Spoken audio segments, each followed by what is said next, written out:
Ayant terminé avec la création de nos packages, nous allons maintenant installer le logiciel WHMCS pour automatiser nos services.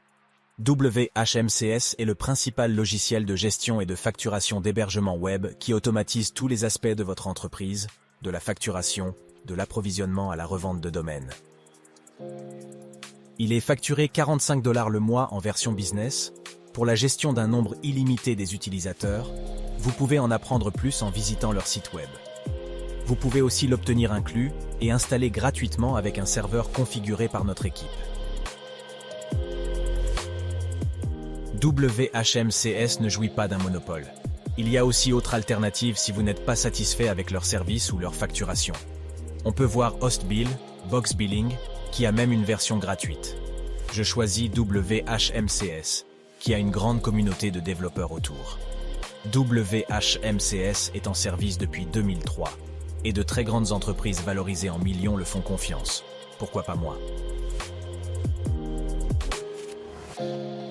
Sans tarder, connectons-nous à notre cPanel principal pour commencer avec l'installation. Si vous êtes familier à d'autres CMS du genre WordPress ou Joomla, le processus ici est rapide. C'est presque la même chose. Si vous avez Softaculous installé dans le serveur, vous pouvez l'utiliser pour une installation en un clic de WHMCS, de la même façon que vous le faites régulièrement avec WordPress. Moi, je ne l'ai pas encore dans mon serveur ici. Je procède à une installation manuelle. Dans le gestionnaire de fichiers, je vais y charger mon paquet compressé avec WHMCS. Trouvez le lien pour télécharger le paquet dans la description. Faites très attention. Sur Internet, vous pouvez trouver plusieurs versions gratuites du logiciel, dites généralement nulles, mais n'oubliez pas que WHMCS a un accès direct sur le serveur et les informations de vos clients. Si la version proposée a une porte dérobée, ça peut faire très mal à votre business.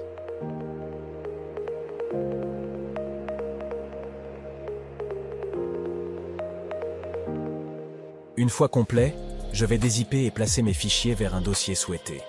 Dans un sous-domaine, dans un dossier ou en principal, peu importe, ça dépend de votre préférence.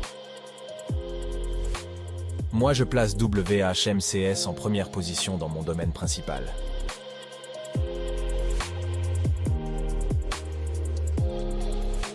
En lançant mon installation, je vois une erreur IonCube.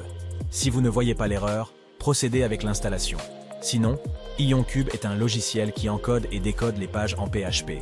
Vous vous souviendrez que WHMCS n'est pas un logiciel open source comme WordPress. Ses codes sont cryptés.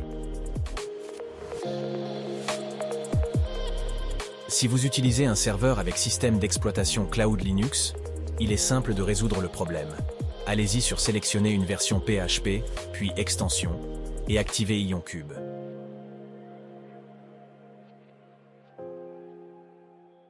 Dans mon cas, avec système d'exploitation Alma Linux, ça va être un peu long.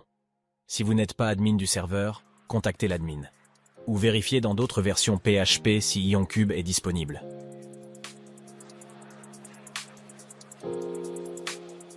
Je vais aller dans Easy Apache dans mon WHM pour installer IonCube, au niveau de personnaliser profil.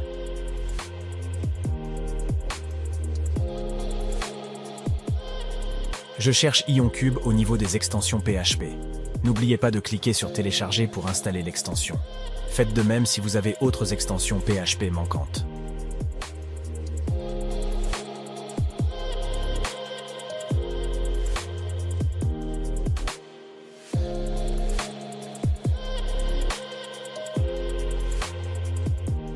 On peut retourner sur notre site web et nous aurons résolu le problème. Nous pouvons évoluer avec l'installation.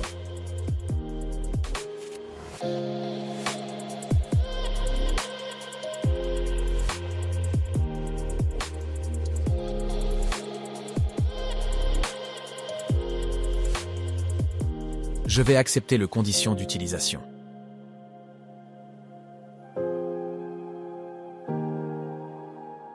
Nous allons compléter cette page avec les éléments demandés.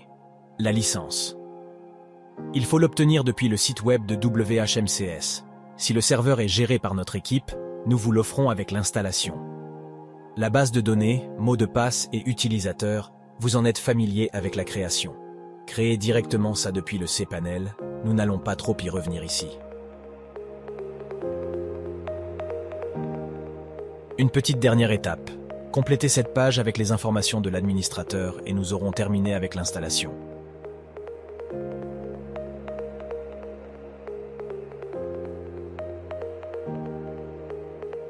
Pour raison de sécurité, WHMCS nous demande de supprimer le dossier contenant les fichiers de lancement de l'installation. Je vais le faire.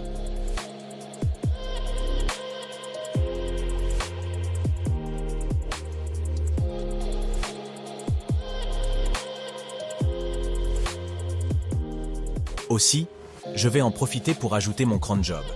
Si vous ne connaissez pas un cron job, cron est un programme qui permet aux utilisateurs des systèmes Unix d'exécuter automatiquement des scripts, des commandes ou des logiciels à une date et une heure spécifiées à l'avance, ou selon un cycle défini à l'avance. Le système peut ainsi générer de factures automatiquement ou suspendre un utilisateur en retard de paiement. Dans ces panels, nous allons chercher tâche cron et y copier la commande fournie par WHMCS. Il est recommandé de fixer l'exécution automatique pour chaque 5 minutes.